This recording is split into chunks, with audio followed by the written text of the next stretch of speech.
नमस्कार साथियों, स्वागत है आपका हमारे ऑनलाइन प्लेटफॉर्म मनीष की पाठशाला में। अपने लास्ट क्लास में हमने टॉपिक किया था वर्ब का और उसमें वर्ब की डेफिनेशन और वर्ब की फॉर्म्स की बात की थी। इसके अलावा वर्ब का एक टाइप ऑक्सिलरी वर्ब के बारे में हमने पढ़ा था। इस क्लास को कंटिन्यू करते हुए आगे बढ़ते हैं।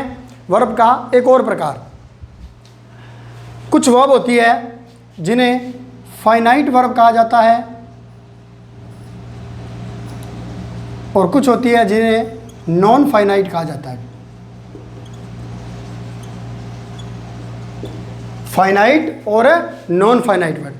फाइनाइट वर्ब क्या होती है? इसके जो वर्ब है उस पर टेंस, पर्सन और नंबर का इफेक्ट प्रभाव पड़ता है, जबकि इस पर टेंस, पर्सन और नंबर का प्रभाव नहीं पड़ता है। ये अफेक्टेड नहीं होती है किससे? टेंस से, चाहे उसका नंबर हो चाहे उसकी वर्ब हो। ठीक है, जैसे ही wants to enjoy the party, they want to enjoy the party। अब इनमें देखिए wants क्या है और want क्या है? वर्ब है भी। और enjoy भी क्या है? आनंद लेना, ये भी क्या है? वर्ब है भी। ठीक है, wants भी वर्ब है, enjoy भी वर्ब है, want भी वर्ब है और enjoy भी वर्ब है। यहां क्या देखते हैं भी, ये देखो, ये ही सब्जेक्ट था, सिंगुलर था, तो वॉन्ट्स में क्या लगा? एस लगा, तो वर्ब पर भी क्या पड़ा? इफेक्ट पड़ा इस चीज़ का। और ये दे है, जैसे ही प्लूरल सब्जेक्ट बना, वॉन्ट है, वो वॉन्ट्स है, वो वॉन्ट में चेंज हो गया। अभी इससे क्या पता चला? अभी इसमें क्या पड़ा? इफेक्ट पड़ा। इफेक्ट पड़ा, ये कौन सी वर्ब है? फाइनाइट वर्ब है भी। ठीक है, और इंजॉय शब्द में यहाँ भी इंजॉय था, यहाँ भी एंजॉय है। इसके अंदर कोई फर्क नहीं पड़ा, कोई इफेक्ट नहीं पड़ा, चाहे वो सिंगुलर है चाहे प्लूरल है, इसलिए ये क्या है? नॉन फाइनाइट वर्ब है। क्लियर है भी? जहाँ टेंस का, पर्सन का, नंबर का प्रभाव पड़े वो तो फाइनाइट वर्ब है, जहाँ इसका कोई इफेक्ट न पड़े वहाँ पर क्या है? नॉन फाइनाइट वर्ब है। ठीक है, नेक्स्ट है, थर्ड टाइप है वर्ब ऑफ अनकम्प्लीट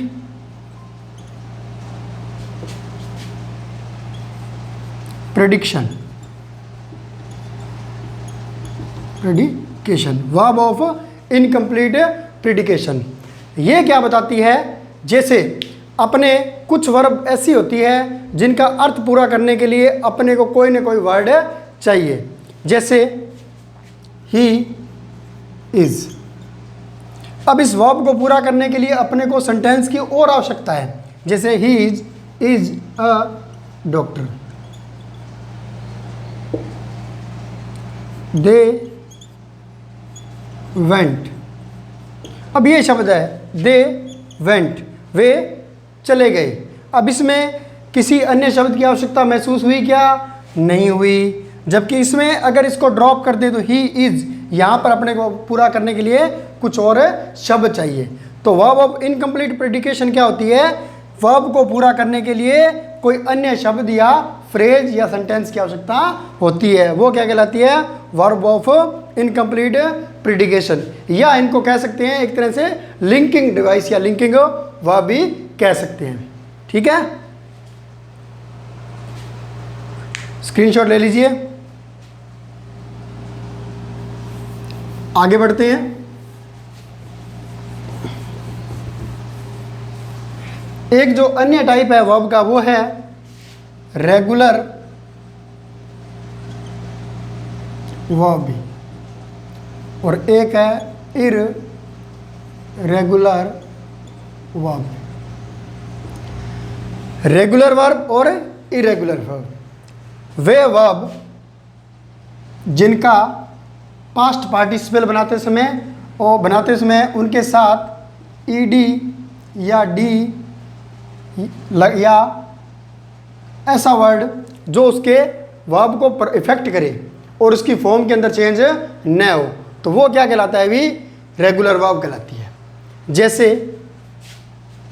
अपने बात करें एक वर्ब, जैसे गो की बात करते हैं, गो, वेंट और गोन, ठीक है। इसके अलावा टच, टच और टच। अब इस वर्ब में देखिए, जैसे इसके साथ ईडी लगाया गया है, सेकंड फॉर्म और थर्ड फॉर्म में क्या लगाया गया है? ईडी लगाया गया है। तो इससे क्या हुआ? इसकी जो बेस फॉर्म है उसी के साथ इसमें ऐड किया गया है, इंटरनल इसमें कोई चेंज नहीं हुआ। तो ये वर्ब क्या कहलाती है? रेगुलर वर्ब कहलाती है, ठीक है। जिसके वर्ब के ईडी या डी लगाकर उसको फॉर्म किया जाए वो रेगुलर वर्ब कहलाती है। और जिस वर्ब में ईडी या डी न लगाकर उसके इंटरनल पार्ट में चेंज कर कर या पूरा फॉर्म ही चेंज कर कर वर्ब बनाई जाए वो क्या कहलाती है? इर्रेगुलर वर्ब कहलाती है। जैसे गो था, वेंट और गोन, तीनों ही अलग अलग फॉर्म है। इसमें ईडी नहीं लगाया, गो का वेंट और गोन हुआ। जैसे ईट, एट और ईटन, ये भी क्या आएगा भाई? इर्रेगुलर वर्ब होगी। रेगुलर वर्ब जो अपने नॉर्मल पढ़ते हैं जिनमें ईडी का यूज किया जाता है। क्लियर है? नोट कर लो भी।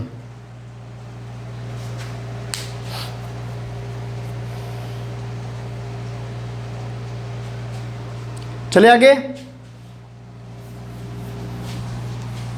ये रेगुलर वर्ब और इरेगुलर वर्ब की एक पीडीएफ वो आपको अपने टेलीग्राम चैनल पर डाल दी जाएगी, उसके अंदर से आप इसको स्टडी कर लेना। क्योंकि जब अपने टेंस का टॉपिक करेंगे और उसके बाद जैसे ही वॉइस और नरेशन का टॉपिक करेंगे तब ये चीज़ें अपने काम में आएगी भी, ठीक है। अब आगे बढ़ते हैं। अगली जो अपनी वर्ब है का टाइप है वो है इम्पर्सनल वर्ब। ये क्या होती है? इम्पर्सनल मीन्स व्यक्तिगत नहीं होती है। जैसे अपने बात करें, दे आर 3 miles अवे, ठीक है। ये एग्जाम्पल लिख ही लेते हैं अपने। They are 3 miles away, it is raining since morning, it is raining since morning, सुबह से बरसात हो रही है। या दे आर 3 miles अवे। इन सेंटेंस में क्या देखते हैं? इनका जो सब्जेक्ट है वो क्या है? इम्पर्सनल है, वो कोई पर्सन नहीं है, वो कोई पर्सन ना होकर क्या है? ये 3 miles अवे, ये दूरी के लिए है दे आर, ठीक है। और it is raining since morning, ठीक है। इन सेंटेंस में अपने क्या देखते हैं कि ये जो इम्पर्सनल सब्जेक्ट होते हैं इट और दे, इनके साथ जो वर्ब लगती है उन्हें इम्पर्सनल वर्ब कहते हैं। क्लियर है? वे वर्ब जो इट और दे के साथ यूज की जाती है उन्हें इम्पर्सनल वर्ब कहते हैं भी, ठीक है। ये वर्ब कहाँ आएगी? यहाँ कोई घटना या कोई क्या होगा? इवेंट होगा, वहाँ पर इनको यूज किया जाता है भी, ठीक है। अब अगला जो इसका प्रकार पढ़ते हैं वो है भी सबसे महत्वपूर्ण प्रकार, main important type of verb. क्या होता है भी? एक तो होती है ट्रांजिटिव वर्ब और एक होती है इनट्रांजिटिव वर्ब। हिंदी में इनको पढ़ा होगा आपने। एक होती है सक्रमक क्रिया और एक होती है अक्रमक क्रिया भी देखो, जैसे ही आप इंग्लिश की क्लास से लगा रहे हो, हिंदी के जो व्याकरण के टॉपिक हैं जो साथ साथ चल रहे हैं वो तो लगभग आपके मेरी इस क्लास में हो रहे हैं, ठीक है। सीटी का एग्ज़ाम नज़दीक है, उसके लिए आपको साथ के साथ तैयारी करनी है भी। तो हिंदी और इंग्लिश लगभग तो वर्ब बता रहा हूँ मैं, दोनों में जो कॉमन चीज़ें हैं वो भी बताई जा रही है, कुछ अलग है वो आप अलग से पढ़ लेना। ट्रांजिटिव वर्ब और इनट्रांजिटिव वर्ब। ट्रांजिटिव की बात करें, इन्हें बोलते हैं सक्रमक क्रिया, और इसको बोलते हैं अक्रमक क्रिया। सीधी सी बात है, क्या पढ़ा था इसके अंदर अपने को, क्या चाहिए, सकर्मक क्रिया में क्या पढ़ते हैं, हमें कर्म की आवश्यकता होती है वाक्य के अंदर, और अकर्मक के अंदर क्या होता है, हमें कर्म की आवश्यकता नहीं होती है। इंग्लिश के अंदर बात करें तो इसके अंदर क्या होता है, अभी एक एजेंट होता है अभी, ठीक है, एक एजेंट होता है, वो किस पर इफेक्ट डालता है, डूअर पर इफेक्ट डालता है, डूअर पर प्रभाव डालता है। सीधा समझना है, एजेंट होगा और उसका प्रभाव किस पर पड़ेगा, डूअर पर पड़ेगा। यानी कि जो पैसिव वॉइस और एक्टिव वॉइस का टॉपिक है वो यहीं पर क्लियर करना है। ट्रांजिटिव वर्ब मीन्स वे वर्ब जिनमें कर्म की आवश्यकता होती है, और वे सेंटेंस जिनमें कर्म की आवश्यकता नहीं होती वो क्या होती है, अक्रमक क्रिया होती है। पैसिव वॉइस हमेशा ही किसका बनता है, सकर्मक क्रिया का बनता है, अक्रमक क्रिया का नहीं बनता। एग्जाम्पल देखिए, they are playing football, I am teaching you English. ठीक है, अब यहां देखो, I am teaching you English, they are playing football. अब यहां फुटबॉल क्या है, ऑब्जेक्ट है, और यहां पर क्या है भी, ऑब्जेक्ट है। ठीक है, तो फुटबॉल, अब जब इसका पैसिव बनाएंगे तो फुटबॉल को अपने क्या बना लेंगे, सब्जेक्ट बना लेंगे, और दे को दे को क्या कर देंगे, ऑब्जेक्ट बना देंगे। ठीक है, तो इसी तरह क्या होगा, I am teaching you English, English is taught by me. ठीक है, तो जिन सब्जेक्टों का पैसिव वॉइस बनता है वो सारी की सारी कौन सी क्रियाएं होती है, ट्रांजिटिव वर्ब होती है। इसके प्रकार हैं वो पढ़ेंगे, लेकिन उससे पहले देख लेते हैं इनट्रांजिटिव वर्ब, अक्रमक क्रिया जिसमें कर्म नहीं होता है। जैसे द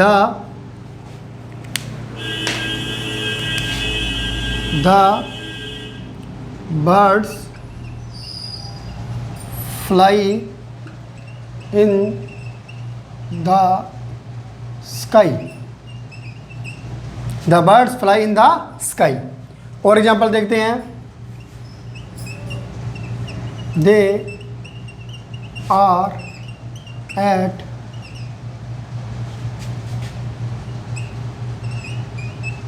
स्टेडियम,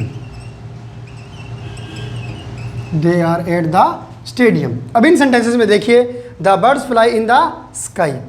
अब जब अपने एक वर्ब का एडवर्ब का टॉपिक किया था, वहां पर अपने पढ़ा था जो व्हेन वेयर हाउ का रिप्लाई करे वो क्या होता है, एडवर्ब होता है। तो यहां देखिए, द बर्ड्स फ्लाई, अगर मैं इस पार्ट को ड्रॉप कर दूं, इसको छोड़ दूं, तो क्या बनेगा, द बर्ड्स फ्लाई, पक्षी उड़ते हैं। सेंटेंस कंप्लीट है कि नहीं है, बिल्कुल कंप्लीट है ना। तो यहाँ पर क्या है, इसमें कर्म की आवश्यकता नहीं है, और इसमें कर्म है भी नहीं भी। हिंदी में अक्सर प्रश्न आता है, सकर्मक क्रिया और अकर्मक क्रिया के अंदर पक्षी आसमान में उड़ते हैं, इसमें कौन सी क्रिया है, तो कहेंगे जी आसमान तो क्या है, कर्म है। कर्म में तो कौन सी है, सकर्मक क्रिया है, नहीं होता भी, हिंदी में भी नहीं होता। क्यों, द बर्ड्स फ्लाई, कहाँ उड़ते हैं, आसमान में। कहाँ का उत्तर क्या होता है, एडवर्ब होता है, क्रिया विशेषण होता है। ठीक है, यहीं से ये क्वेश्चन याद कर लेना, भी पेट क्वेश्चन है ये, क्या, the birds fly in the sky, तो यहाँ पर कौन सी क्रिया है, तो कौन सी है, ट्रांजिटिव वर्ब नहीं है, ये क्या है, इनट्रांजिटिव वर्ब है, क्योंकि इसमें कर्म नहीं है। ठीक है, they are at the stadium, where are they, कहाँ है वही वो, तो वो क्या कहेंगे, एट द स्टेडियम। ये किसको बता रहा है, प्लेस को बता रहा है। क्लियर है, जिसमें कर्म की आवश्यकता होगी वो सकर्मक होगी, नहीं होगी वो क्या होगी, अकर्मक क्रिया होगी। ठीक है, स्क्रीनशॉट ले लीजिए।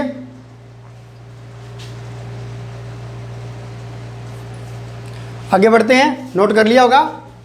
अब ट्रांजिटिव वर्ब के अंदर पढ़ते हैं अभी। जो अपने ऑब्जेक्ट होते हैं वो तीन तरह के ऑब्जेक्ट होते हैं। ठीक है, एक तो होता है डायरेक्ट ऑब्जेक्ट भी, एक होता है इनडायरेक्ट ऑब्जेक्ट, ठीक है, एक होता है कॉग्निट ऑब्जेक्ट। डायरेक्ट ऑब्जेक्ट क्या होता है, ये एक निर्जीव होता है, इनडायरेक्ट क्या होता है, सजीव होता है। ये क्या होता है, ये वर्ब के वर्ड से बना होता है, वर्ब के वर्ड से बना होता है। जैसे ही इज प्लेइंग फुटबॉल। अभी सेंटेंस में देखिए फुटबॉल क्या है, ऑब्जेक्ट है, और कौन सा ऑब्जेक्ट है, निर्जीव है या सजीव है, निर्जीव है ना, इनएनिमेट है, तो ये क्या आएगा, डायरेक्ट ऑब्जेक्ट आएगा। She gave me a gift, she gave me a gift. She subject हो गया, वर्ब हो गया, मी भी क्या है, ऑब्जेक्ट है, गिफ्ट भी क्या है, ऑब्जेक्ट है। अब ये देखिए, ये सजीव है और ये क्या है, निर्जीव है। तो ये सजीव है, ये तो क्या हो जाएगा भाई, इनडायरेक्ट ऑब्जेक्ट, और ये जो निर्जीव है ये क्या हो जाएगा, डायरेक्ट ऑब्जेक्ट। जब अपना पैसिव वॉइस पढ़ेंगे तो उसमें क्या देखेंगे, जो डायरेक्ट ऑब्जेक्ट है उसी से ऑलमोस्ट क्या होता है, पैसिव वॉइस फॉर्म किया जाता है, न कि इनडायरेक्ट ऑब्जेक्ट से। कर दोनों से सकते हैं, लेकिन जो वर्तमान में ट्रेंड में चल रहा है, एग्जाम में क्वेश्चन पुट किए जाते हैं, उसमें डायरेक्ट ऑब्जेक्ट से ही पैसिव वॉइस बनाया जाता है, इनडायरेक्ट से नहीं। अब कॉग्निट ऑब्जेक्ट की बात करते हैं। They fought a fight. अब यहां देखिए, they fought a fight, fought और फाइट दोनों क्या है, सेम वर्ब, वर्ब के वर्ड से ही क्या बना है भी, ये ऑब्जेक्ट बना है, ठीक है। तो ये तो क्या अपना ऑब्जेक्ट है। तो जो सेम वर्ब से जो वर्ब है उसी से बनकर कोई ऑब्जेक्ट बनता हो, वो क्या कहलाता है, कॉग्निट ऑब्जेक्ट कहलाता है भी, ठीक है। जैसे एक और एग्जांपल ले लेते हैं। He slept